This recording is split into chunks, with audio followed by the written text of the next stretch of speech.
నమస్తే, నేను ప్రశాంత్. బీజేపీలో రాజా సింగ్ రాజీనామాకి అసలు కారణం ఏంటి అనే విషయాలు అయితే తెలుసుకుందాం. దీని గురించి అయితే మాట్లాడేందుకు ప్రస్తుతం మనతో పాటు సీనియర్ జర్నలిస్ట్ దుర్గా కుమార్ గారు ఉన్నారు. నమస్తే అండి.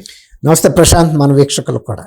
సార్, రాజా సింగ్ గారు ఒక ప్రెస్ మీట్ పెట్టి కూడా ఆయన అఫీషియల్గా కూడా తను ఈరోజు నేను రాజీనామా చేస్తున్నాను, ఇక లవ్ లెటర్ ఇస్తున్నాను అంటూ చెప్పడం జరిగింది. అసలు దీనికి కారణం ఏంటి?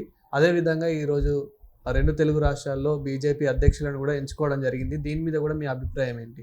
ప్రశాంత్, ఇదివరకు ఈ నామినేషన్ అంటే ఈ అధ్యక్షుల నియామకాలు అనేది ఎక్కువగా కాంగ్రెస్లో ఉండేది. అంటే అధిష్టానం నియమిస్తే ఇక వీళ్ళు దాన్ని ఒప్పుకోవటం తప్ప వేరే మార్గం.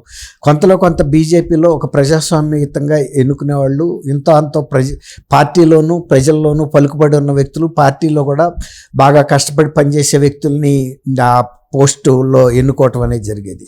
గత కొంతకాలంగా తెలంగాణ బీజేపీలో కూడా అంతర్గతంగా కుమ్ములాట్లు బాగా జరుగుతున్నాయి. ఎందుకంటే సరైన నియామకాలు జరగటం లేదు.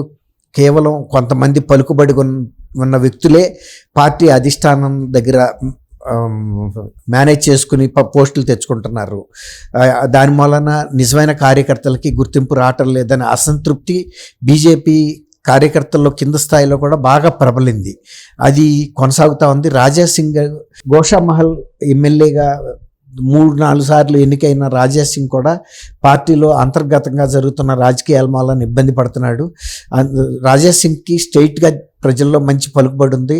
అందులో ఎంఐఎం లాంటి పార్టీని డి అంటే డి కొట్టి ఓల్డ్ సిటీలోంచి గోషామహల్ నుంచి పదే ఎన్నికవుతున్నాడంటేనే ఆయనకున్న ప్రజాబలం ఎలాంటిదో తెలుసు.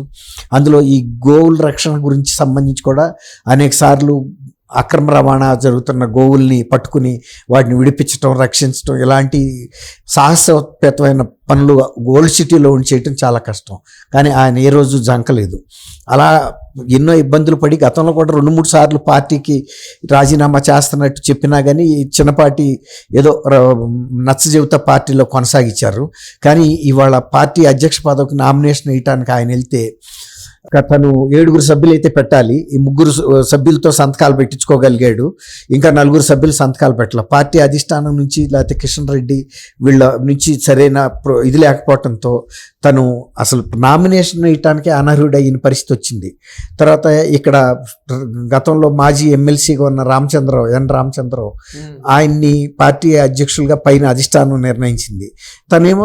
తను నామినేషన్ వేసి ఎన్నికల ద్వారా వెళ్ళాలనుకున్నాడు. కానీ కిషన్ రెడ్డి వాళ్ళు బెదిరించారు, నువ్వు ఎమ్మెల్యేగా కొనసాగాలనుకుంటున్నావా, సస్పెండ్ అవ్వాలనుకుంటున్నావా, పార్టీ అధిష్టానానికి వ్యతిరేకంగా నామినేషన్ వేయాలని ఎట్లా అనుకుంటున్నావని.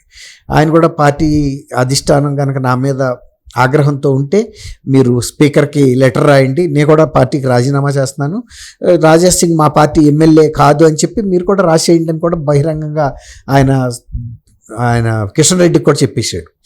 అంటే ఇదివరకట్లాగా తను పార్టీ ఇవాళ కాకపోతే రేట్ పైన మనని గుర్తిస్తుంది, పార్టీలో తను రాజీనామా చేస్తే సిటీలో బీజేపీకి అది ఒక లోటుగా ఉంటుంది, బలహీనంగా పడినట్టు అవుతుంది పార్టీ అనే ఉద్దేశం మీద కూడా ఆయన శ్రేయోభిలాషులు, ఆయన అభిమానులు చెప్పటం వలన కూడా కొన్ని అవమానాలు కూడా మింగి పార్టీలో కొనసాగటానికి ఆయన చాలా ప్రయత్నం చేశాడు. కానీ ఇవాళ జరిగిన ఈ అవమానం తర్వాత ఆయన కూడా ఇక పార్టీలో కొనసాగే లాభం లేదు, నేను పార్టీకి రాజీనామా చేస్తున్నా అని ప్రెస్ కాన్ఫరెన్స్ పెట్టి మరి జై శ్రీరామ్ అంటూ నిష్క్రమించాడు. ఆ నిష్క్రమణ అనేది హైదరాబాద్ బీజేపీ ఉనికి మీద మాత్రం తీవ్రమైన ప్రభావం అయితే ఖచ్చితంగా చూపిస్తుంది. ఎందుకంటే రాజా సింగ్ అనేది ఒక వ్యక్తి కాదు, ఆయన ఒక శక్తి. బీజేపీకి పెద్ద పెట్టని కోట లాంటి వ్యక్తి హైదరాబాద్ నగరంలో. అనేక క్లిష్ట పరిస్థితులు కూడా ఆయన ఎదుర్కొన్నాడు తప్ప ఏ రోజు తన ప్రాణానికి హాని ఉందని కూడా తెలిసినప్పటికీ కూడా ఆయన అవన్నీ కూడా ఎదుర్కొన్నాడు. తర్వాత అదనపు పోలీసు ఇది ఉన్నా కూడా ఆయన ఏమి పెద్ద పెట్టించుకోవాలా. కొన్నిసార్లు అసలు ఆ ఉన్న భద్రతను కూడా నాకు అక్కర్లేదని కూడా తిప్పిచ్చేశాడు. అంటే తన స్వశక్తి మీదే తన గుండె నిబ్బరంతో తను ఎదుర్కొని నెట్టుకుంటూ వచ్చాడు తప్ప ఎవరో పార్టీ వాళ్ళు తనకి ఏదో చేస్తారని, లేకపోతే తను మరి కేంద్రంలో బీజేపీ ప్రభుత్వం ఉన్నప్పుడు అడిగి సెక్యూరిటీ పెంచుకోవచ్చు, అవసరమైతే కేంద్ర బలగాలను కూడా ఇస్తారు, కేంద్ర బలగాలను కూడా వీళ్ళకి. అలాంటిది కూడా తను వాడుకోలేదు. అది ఏంటంటే రాజా సింగ్కి ఒక నమ్మకం ఏంటంటే ఏదైనా సరే నా స్వశక్తి మీద నేను ఉండాలి, గోషామహల్లో నాకున్న పరపతి నాకుంది, పార్టీకి నేను అండగా ఉన్నాను, కానీ మరి నాకు క్లిష్ట పరిస్థితులు వచ్చినప్పుడు పార్టీ ఉండలేదు. రెండోది, గతంలో నుంచి ఉన్న సాంప్రదాయ పద్ధతి, నిజమైన కార్యకర్తలకి అధికారం ఇవ్వాలి, ప్రాముఖ్యత ఇవ్వాలి అనే సంస్కృతి బీజేపీలో కూడా తగ్గిపోయింది. ఒక కాంగ్రెస్ పార్టీ లాగా వ్యవహరిస్తుంది. అలాంటప్పుడు ఇక నేను ఆత్మ సంపుకుని ఎన్నాళ్ళు బ్రతకాలి, నా అభిమానులు కానీ నే కానీ, అవసరమైతే తను ఇండిపెండెంట్గానే ఉంటాడు తప్ప ఇక పార్టీలో కొనసాగలేననేది ఒక స్థిర నిర్ణయానికి రావటం అని కనిపిస్తుంది క్లియర్గా. లేకపోతే రాజేష్ సింగ్ ఇంత పెద్ద నిర్ణయం తీసుకున్న తర్వాత కూడా పార్టీ కూడా మరి ఆయనతో కనీసం ఎవరన్నా రాయబారం పంపి అవసరమైతే కేంద్ర పెద్దల దగ్గరికైనా తీసుకెళ్ళైనా ఒప్పించాలి. కానీ మరి రాజేష్ సింగ్ని కనుక వాళ్ళు వదులుకుంటే హైదరాబాద్ నగరంలో బీజేపీ పట్టు కొంత సడలినట్టే అనుకోవాలి. ఎందుకంటే నిజమైన కార్యకర్తలకి బాధ అంటే ఉంటుంది. రాజేష్ సింగ్ చాలా కాలం నుంచి పార్టీలో చాలా కింద కార్యకర్తగా పనిచేసుకుంటూ వచ్చాడు తప్ప ఈవెన్ ఎమ్మెల్యే అయిన తర్వాత కూడా తను నేను ఒక ఎమ్మెల్యేననే హోదా ఎక్కడ చూపించడానికి ప్రయత్నించలా. నిజమైన కార్యకర్తగానే ఉన్నాడు చివరిరాక. అది సార్, రామచంద్రరావు గారికి ఈ పదవి ఇవ్వడం రాజేష్ సింగ్ గారికి నచ్చలేదని ఏమని అంటారా? ఖచ్చితంగా, ఇంకా అందులో సందేహం ఏముంది. ఇప్పుడు తను పోటీ చేయదలుచుకున్నాడు అంటేనే రామచంద్రరావు నిజంగా కనుక ఆయనకి ఆమోదం యోగ్యం అయితే పోటీ చేయాల్సిన అవసరం లేదు కదా. తను కూడా హర్షం ప్రకటించేసేవాడు కదా. కానీ తను పోటీ చేయాలి, నిజమైన కార్యకర్తలకి బీజేపీలో స్థానం ఉంది అని ఒక రుజువు చేసుకోవాలని చూశాడు ఆయన. కానీ పార్టీ అధిష్టానమే బలమైంది, ఒక కార్యకర్తకి బలం లేదు, లేకపోతే ఒక నాయకుడి మాట చెల్లదు అనే ఒక భావన ఇవాళ పార్టీ వ్యక్తం చేసింది. ఇది గతంలో కాంగ్రెస్ సంస్కృతి అని చెప్పే కదా. బీజేపీలో పార్టీ కార్యకర్తల మనోగతాన్ని, మనోభావాలని అర్థం చేసుకుని, అప్పుడు ఆ మాటకు వస్తే మోడీ గారు కూడా చిన్న కార్యకర్త, ఆర్ఎస్ఎస్ కార్యకర్తగా మొదలెట్టిన ఆయన, అమిత్ షా గారు కానీ వీళ్ళంతా కూడా, ఈవెన్ అద్వానీ గారు కానీ వాజ్పేయి గారు కానీ వీళ్ళంతా ఆర్ఎస్ఎస్ కార్యకర్తల స్థాయి నుంచి ఎదుగుతూ వచ్చిన వాళ్ళే.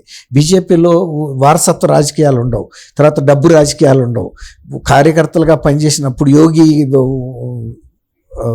యూపీ సీఎం ఆయన కూడా ఎంత సింపుల్ పర్సను. బీజేపీలో ఎవరైనా అంతే, అట్లా వస్తారు. అంతేగాని పైనుంచి పార్టీలు ఇట్లా దిగుమతి చేయటం ఉండదు. రామచంద్రరావు గారు కార్యకర్త కాదని కాదు, రామచంద్రరావు గారి కన్నా కూడా ఇతను ప్రజాక్షేత్రంలో పోరాడిన వ్యక్తి, బీజేపీని అణిచివేయాలనుకున్న శక్తుల మీద తిరగబడిన వ్యక్తి రాజేష్ సింగ్. ఇప్పుడు అతను ఒక బీజేపీ కార్యకర్తగా ఎమ్మెల్సీ స్థాయి వరకు ఎదిగాడు రామచంద్ర గ్రాడ్యుయేట్స్ కాన్స్టిట్యున్సీ నుంచి. కానీ ఇతను అట్ట కాదు, మాసెస్ నుంచి వచ్చాడు, ప్రజల్లోంచి వచ్చాడు. పట్టభద్రుల నియోజకవర్గంలోంచి రావటం వేరు, మాసెస్లోంచి రావటం వేరు. హైదరాబాద్ లాంటి నగరంలో ఎంఐఎం బలంగా ఉన్న పాకెట్లలో నుంచి వచ్చిన ఆయన మరి అట్లాంటి రాజేష్ సింగ్ పోరాట పట్టిన గోషామహల్ అనేది మరి ఓల్డ్ సిటీకి ఆనుకునే ఉండే కాన్స్టిట్యున్సీ. అది అంతకుముందు మహారాజ్ గంజ్ కాన్స్టిట్యున్సీ అనేవాడు, దాన్ని ఇప్పుడు గోషామహల్ అని అంటున్నారు.